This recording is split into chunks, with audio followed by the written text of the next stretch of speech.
અમારા એસોસિએશનના ચેરમેન અને લોકપ્રિય માનનીય ધારાસભ્ય શ્રી રમેશભાઈ ટીલાડાના માર્ગદર્શન નીચે જે અતિ ભારે વરસાદની આગાહી કરવામાં આવી છે, એના અનુસંધાને અમારા સાપા વેરાવળ ઇન્ડસ્ટ્રીયલ એરિયાની અંદર કોઈ પણ જાતની સમસ્યા ઊભી થાય તો એના નિરાકરણ માટે આજે અમે અમારા એસોસિએશનમાં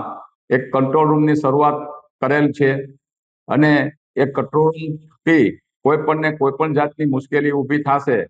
તો અહીંથી એને જે કાંઈ મુશ્કેલી હશે એમાં એને મદદ મળી રહેશે। તો દરેક લોકોને મારી અપીલ છે કે 9638123101 ઉપર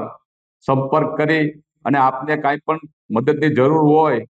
તો આપ મેળવી શકો છો। એટલે અતિ ભારે વરસાદની જ્યાં સુધી સમસ્યા રહીએ ત્યાં સુધી કંટ્રોલ રૂમમાં જાણ કરવા આપને વિનંતી।